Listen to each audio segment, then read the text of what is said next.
Today, you are going to get a front row seat to the incredible Springbok career of 2007 Rugby World Cup champion Wikus Van Heerden. Wikus, welcome to Front Row Rugby. Good day, Peter. Thanks for having me. Now, before we begin our conversation, let's look at today's trivia question. In 2017, the Springboks received a new jersey sponsor across the chest area. Name the brand. Now, if you know the answer to the question, you can put it in the comment section down below. And we'll also find out if Wikus knows the answer, but we'll do that at the end of our conversation. Wikus, I want to start with your father, Moaner Van Heerden, a Springbok legend himself. How determined were you as a boy to emulate your dad? The thing is, Peter, and I've tried to explain it to so many people when asked the question. I think the great thing about having a dad that was a legend as he was, it always made Springbok rugby a reality. So it was never as if I was daydreaming or it was too far-fetched. Being the son of a Springbok, it was always a reality and something to achieve. What was his advice to you as a boy? He had a lot of advice that he gave me as a youngster, but I think the one that stuck with me is hard work. You can never keep someone that's doing the hard work down. And at the end of the day, talent is going to bring you this far. But at the end of the day, is a guy that's prepared to put in the hard work. And just in terms of your school career, did you feel any pressure from teachers and friends or anything, basically because you were Moaner's boy? Yeah, went both ways. So in certain cases, they were the art teacher, but very few that actually put that pressure on me.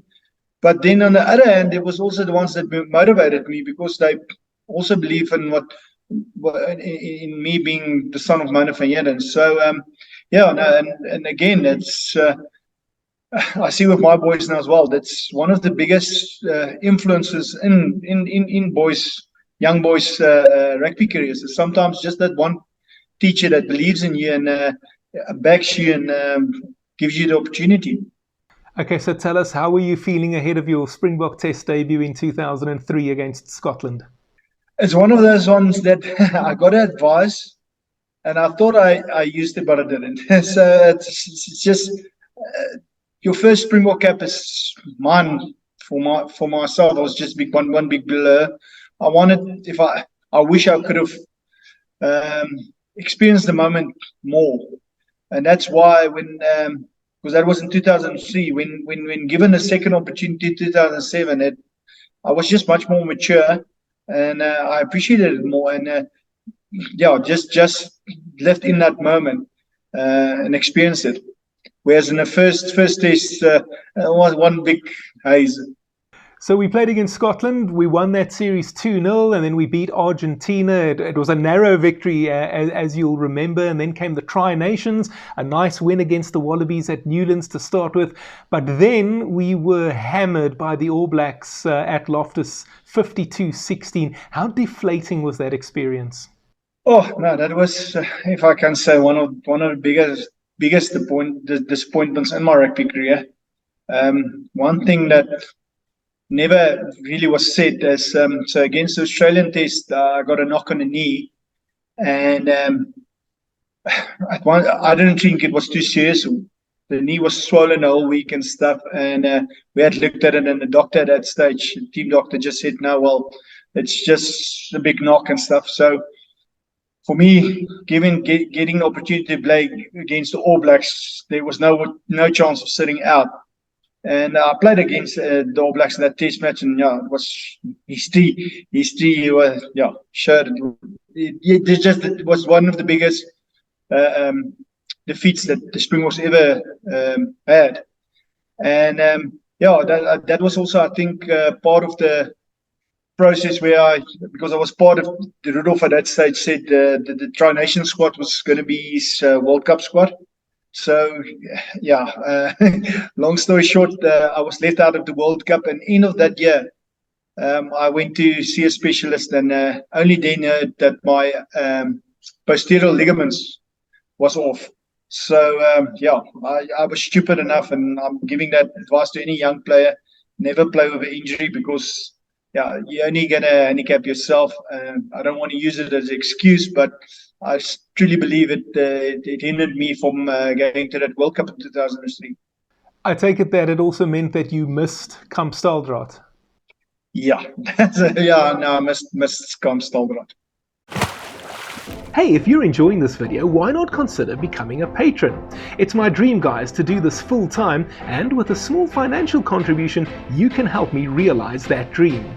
The link and the QR code is appearing on your screen right now, and I'll also put it down in the description area for you to go and click on at a later stage if you would like to do so. And by becoming a patron, I promise there will be great benefits for members. Now let's get back to the interview. And then, Wikus, you actually ended up spending 4 years in the international wilderness. You only came back in 2007, and obviously there was the knee injury. But what else was going on during that time?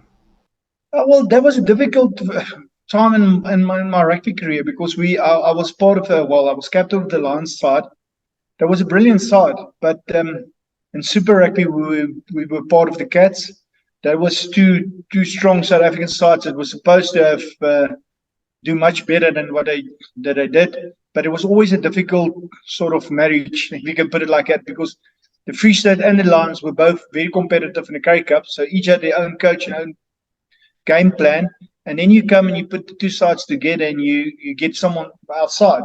So there's a third coach involved, and not only the Lions but also the Free State. They don't want to share the secrets because they know later in the year we're going to be playing Currie Cup against each other. So that was difficult, and then it was also with the Currie Cup. I played in two. I think in that period we played in two semi-finals against the Bulls that we lost, and in the end the Bulls went to won the Currie Cup. So they were really good sides, but we as a Lions side never got to that final hurdle. And I went on 2-3 end of the year tours and never got a game time. That was also we came to a point where I said I'm not in Jake's plans. I need to start facing reality, and actually made the decision to go overseas. So it's only when the opportunities got taken away from two of my best mates that was playing with me, and I was delaying the decision, that they got an opportunity at one at Toulon and the other one at Bordeaux, and that I actually went to go see Heineken because he wanted to see me. But at that stage, that was the last option, because I lost two Currie Cup semi-finals against the Bulls. At that stage, I hated the Bulls. They just fun spoilers. And I went to see Heineken. On the way back, I found my wife. I said, okay, well, we're not going to France. We're going to Pretoria. He just made the right noises. And the one thing that stood out to me, he said to me, do I want to be part of the first South African side that wins the Super Rugby, which was at that stage the ultimate. So if you can't beat them, join them, right? Yeah, something like that. Something like that. So tell us, Wikus, how surprised were you to be back in the Springbok picture in 2007? No, it was unbelievable. Although we had the Super Rugby 2007 was just unbelievable journey, and I think some of your previous players that you spoke to, it was just something different, and also just being the first South African side to win that competition, because at that stage it was New Zealand dominated. The Brumbies also were a very good side, but that was so special. So, but to be back in a Springbok mix, at first I thought, just the same old, going to be another dirty holding bags for the starting lineup, and got opportunity when the Boks lost against New Zealand at Durban, and Jake decided to pick a big side to travel Australia and New Zealand. As you say, it was seen as a B team that went to Australia and New Zealand for the away leg of the Tri-Nations. And I think that at the time, it was largely thought that those players will probably not be in the World Cup squad, or at least half of them are almost certainly going to miss out because the big guns were left at home, as it were. What were you thinking at that stage? I'm getting an opportunity to put on a green and gold. So for me, it was that one opportunity just to experience what I missed out in 2003. So again, that feeling of standing in front of a full packed stadium, singing the national anthem, wearing that jersey, I really enjoyed that moment again. And work going up to that game against Australia. So it was quite early in the week that you realized you were going to be in the starting lineup. So that was my ultimate, just getting an opportunity again to wear the green and gold.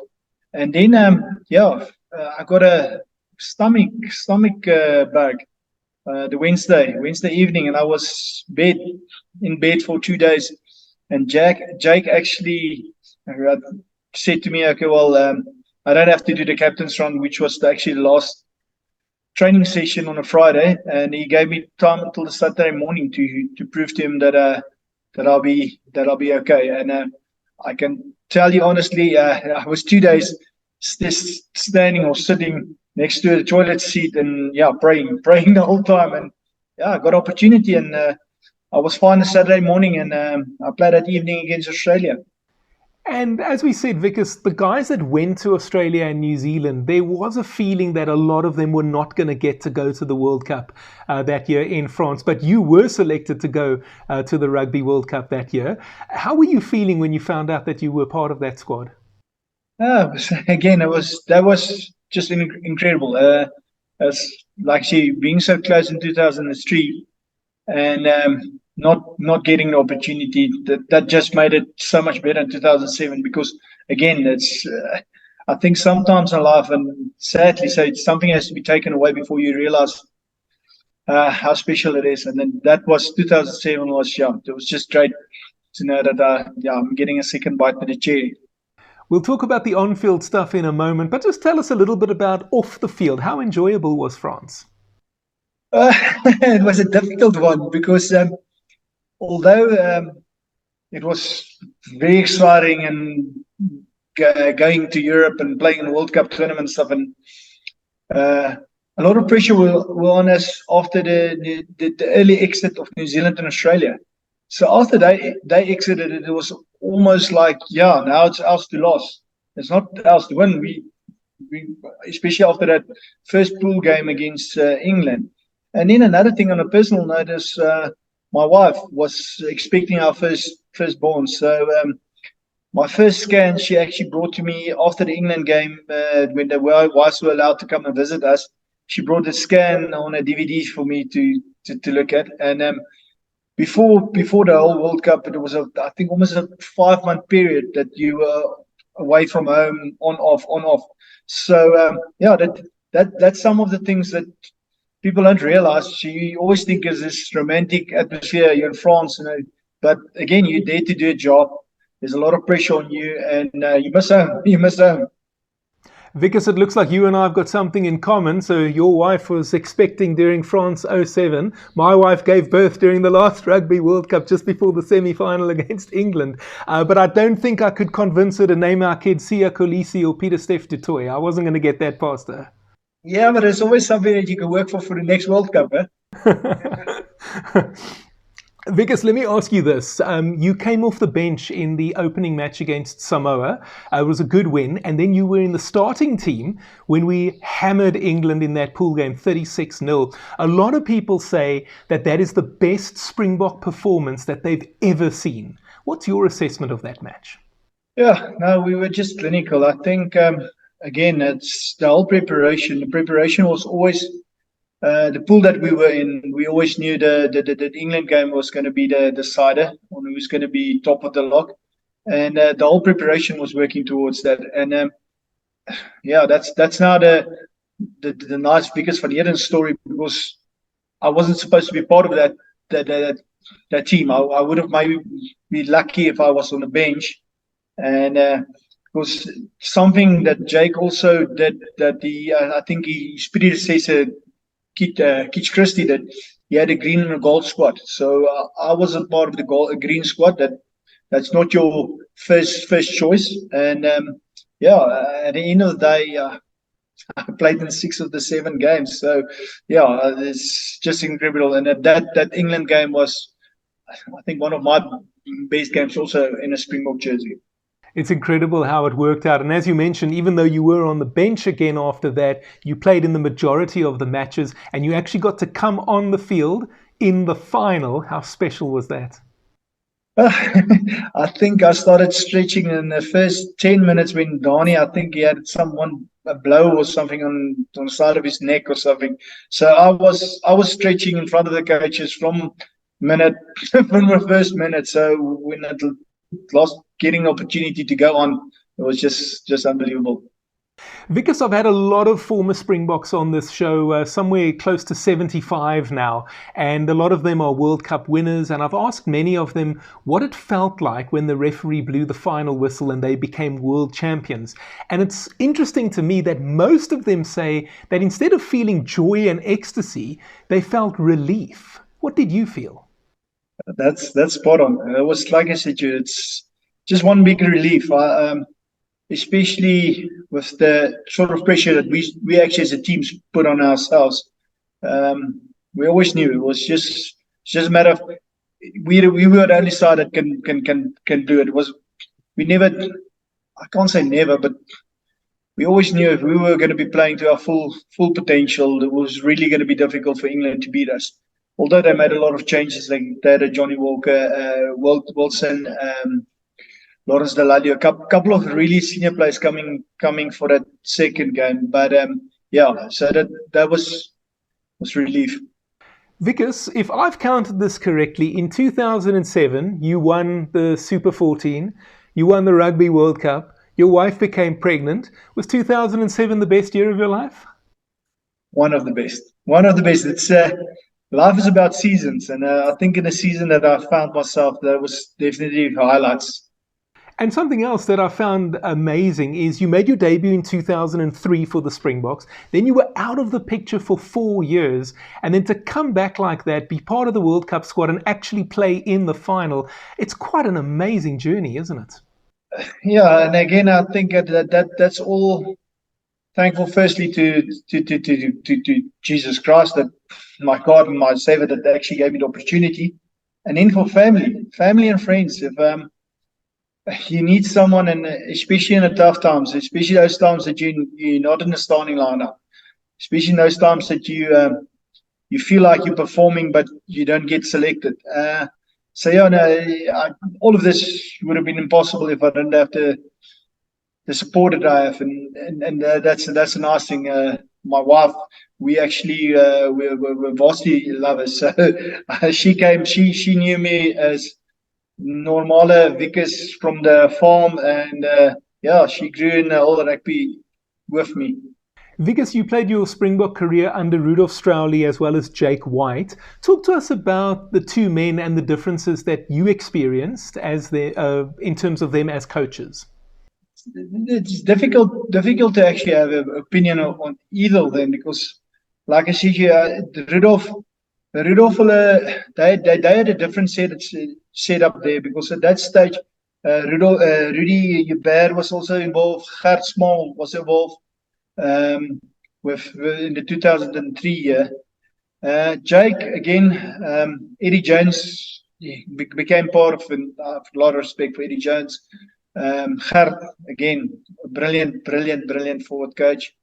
So yeah, it's difficult to have an opinion. Like I said, I played under them, but yeah, it's not as if I played. I was a career or 2-3 seasons under them that I can have too big an opinion about them as coaches. Okay, Wikus, who was your toughest opponent? Oh yeah, I always said that there's two actually. One is a physical guy, Hurricanes 8-man, Rodney Suialu. He was just as hard as nails, and usually, and that was said to us, the New Zealanders. The big thing is you just need, if they knock you, you just knock them harder and they'll stop. But the harder you knocked him, the harder he came back. So Rodney Suialu was definitely, yeah, brilliant. And then 2007, 2008, Richie McCaw. Everyone was going on about Richie McCaw, but there was a flanker playing for the Blues, Daniel Bray. He was a nightmare at the breakdown. And that game against the Blues that we had to win at Loftus, my main job as open side flank for the Bulls was just to eliminate Daniel Gray. And yeah, I can truly say it was also one of the toughest guys on the breakdown that I played in my career. Then there's also one backline player that I need to mention. There was a little centre for the Blues, and Tui Tupu. We used to call him kamikaze pilot because he had this scrum cap on and he just went into tackles, writing people off and left, right, and centre. And we played him at Ellis Park, and yeah, I can't even make the excuse that I didn't see him. I saw him and I wanted to run over him. And next moment, I was lying on my back. The ball was 10 meters forward, and I was looking like a fish on dry land. So yeah, no, that's some of the guys that was really brilliant in my career. Some really tough guys there that you've mentioned. Tell me, Wikus, is there a current player that you admire? There's a couple, yes. I think one that really stood out in this World Cup as well is Pieter Stef du Toit. His work rate is unbelievable. I know as a flanker what's expected, especially at that level, and the sort of stats that shown week after week is just, yeah, I can just hats off. And then another guy that I'm feeling it's like almost a Cinderella story is Dion Fourie. It's nice. It's nice. He's old. The 2023 World Cup was similar to my 2007, where you didn't think he was going to be, and then yeah, he's one of the key players in the whole World Cup. And what are you up to these days? So me and my wife, we've got a company that does underground mining for the mines, of underground lights for the mines, so LED lights. It's an imported product, and we're the sole suppliers here in South Africa for it. And yeah, it's not always the environment that I thought I saw myself in after rugby, but I'm enjoying it. I'm enjoying the people of Rustenburg. We've been staying here now for almost 10, 11 years. My kids is here at school and stuff. So yeah, it's an interesting industry, but there's a lot of similarities that I find in the sports environment for my background that's actually helping me today a lot in the business world. All right, Wikus, we're going to finish off by looking at that trivia question again. In 2017, the Springboks received a new jersey sponsor across the chest area. Name the brand. Do you know the answer, Wikus? I'm going to take a guess, and I think MTN. It is MTN, and they've been the sponsor ever since. Congratulations, you have got the trivia question correct. Wikus, let me say, it was lovely having you on Front Row Rugby today, an absolute pleasure, and I really hope we can have you on again in the future. Thanks, Peter, and thanks again for the opportunity. Last time on Front Row Rugby, Wikus Hutting was my guest. You can go and watch that video. It's appearing on your screen right now. Next time, I'll have Justin Swart here.